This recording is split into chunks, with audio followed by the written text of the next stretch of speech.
Welcome back, ladies and gentlemen, to the Chupacabra's Lair. I'm your host, Larry the Chupacabra, and we're back for some more War Thunder today, taking a look at some of the starter tanks for the different factions, primarily because I've been getting just a little bit wary of playing in the higher tiers, like we've been doing for like the Jumbo and the M6A1 and the M24 and stuff. I've just not had the best luck in the higher tiers of War Thunder recently, so we're actually going to switch gears and start by taking a look at the starter tanks for Germany today, the Panzer II line of light tanks that Germany had access to at the start of World War II, and basically what they are is they're a really light tank with a 7.92mm machine gun here, and a 20mm machine gun that they use to penetrate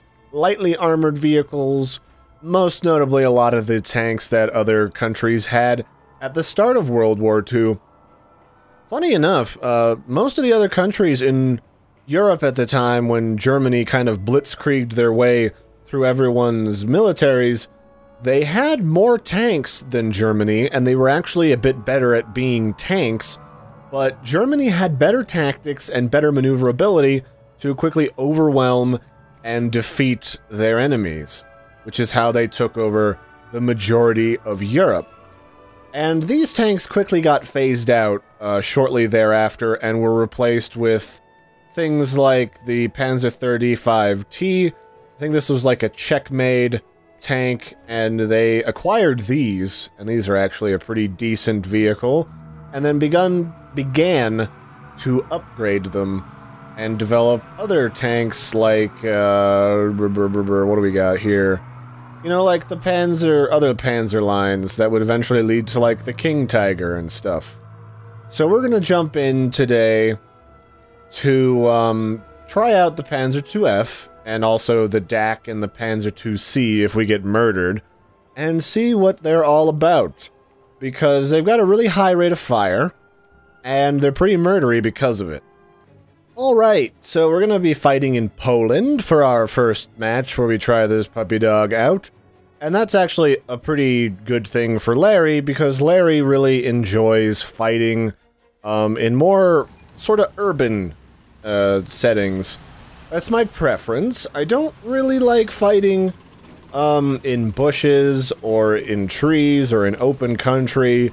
I feel vulnerable when I can't be a sneaky little douchebag inside of a town or something. Something that a few people might notice from my earlier videos is that I've actually switched to using less foliage.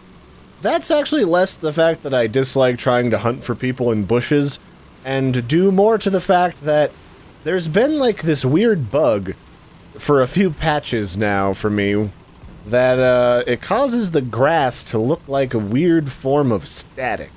So I actually had to turn that off in order to avoid that particular bug.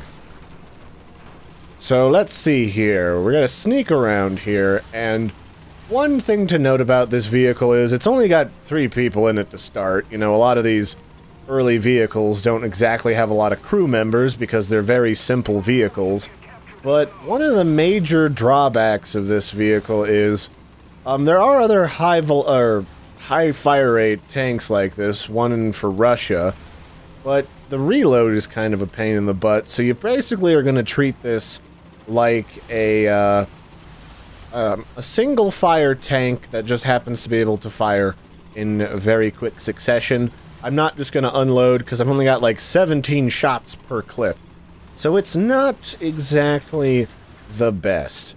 And honestly, if I had to describe this vehicle and how it plays very much like an anti-air, self-propelled anti-air gun that you're simply like taking around with you and shooting people with, as opposed to shooting down planes. That said, you could take like an anti-air truck at this difficulty level, and then just go mow people down with it, because it's got a much higher rate of fire, it carries much more ammo, and if you know what you're doing, it's really easy to be sneaky and murder people long before they can even get a single shot off on you, just because of how not tightly packed people are in those vehicles. So we're gonna sneak around here and try to avoid the Americans shooting at our nips. Haven't really had a chance to shoot anybody. Our pal over there, the Panzer 38T, has just been cleaning up. Or no, it's the Panzer 35. I think the 38's the one that replaces it. And it's a sturdy tank, it really is. It does a pretty nice job. Are we in a small match?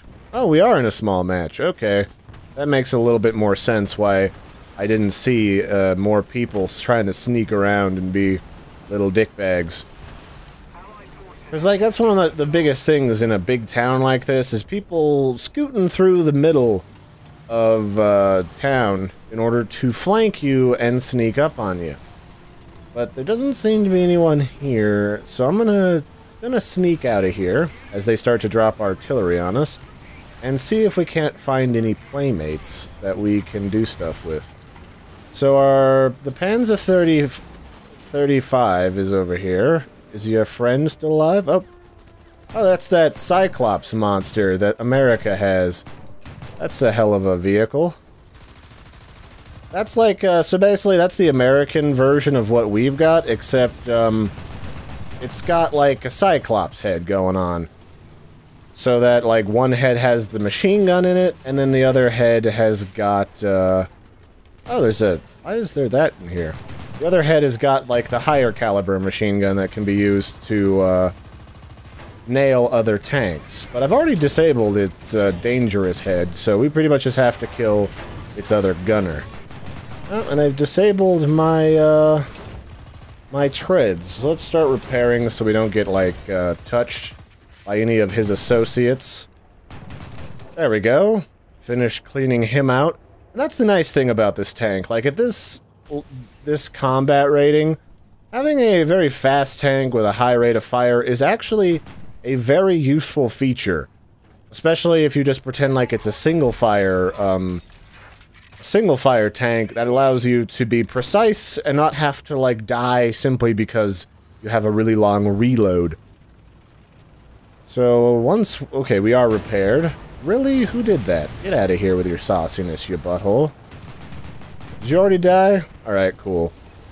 Good news, though, this thing isn't, like, super fragile. It's just not the most robust of a tank, so things like the M3 there are not exactly gonna hurt us all that much. So we got the Panzer 38T coming over here, so I was wrong, it's 38, not 35. And we're gonna recap this and get some delicious free points. I do love me some free points that I barely had to work for. And looks like we're about to have company. Who we got for playmates? Really, when it comes to killing this thing, you just gotta hit it in that flat part in the front with a rigid round as an American tank, and you are pretty much good to go. There's not a lot of threat from pretty much anything else from, like, the rear, just because, like, the engine is in the way, and it's weird trying to shoot it. Oh, here's a problem. There's a tank destroyer. That's the American tank destroyer for the early ranks. It's basically just a big 75mm cannon sitting in the bed of a truck. So it's not a bad one. I've certainly played them and been supremely effective at using them to kill people, but at the same time, I don't... Whoa, alright, so there you go. Super fragile, those anti-air guns will just destroy you if you're not careful. So let's take a look at the Panzer armor for the Panzer IIs before we jump out of here today. This is kind of, I think this is like the upgraded Panzer II, and it's got only 30mm of armor, and 35 here at the bottom, but that's actually kind of on the high side for tanks in Tier 1. I think, like, America has, like, under 30, like, well under 30 in the 20s, so this is actually not bad. You've got 30, 30, and then, like, the best way and the best place to shoot it is definitely going to be on the side, where it's only defended by 20mm of thickness for armor. You're not going to get any hits, really, off of this rounded plate, Unless you're using something like a high explosive round, which a lot of other vehicles at this tier have, so you could definitely do that. And then the X-ray, pretty tight quarters in here, really. If you get a shot right here in the meat of it, right through this optics panel, you're gonna pretty much kill everybody, because you got the commander here, who's also the gunner, you've got the loader down here, and then you've got the driver right down in front.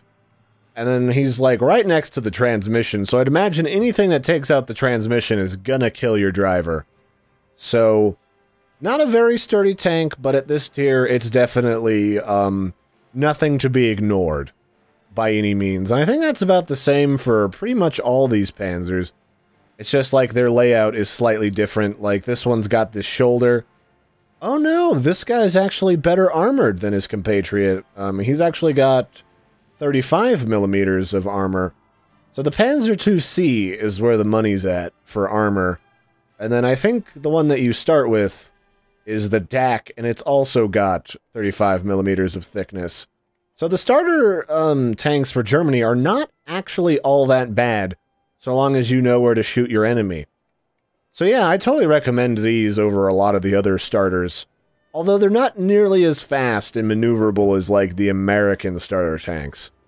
So, that's been more War Thunder, guys. Thanks for joining me, Larry the Chupacabra. Don't forget to like and subscribe, and if you've got a tank you'd like me to check out in the future, let me know. Really the only stuff I don't have, especially for Germany, is I've got most of Tier 4.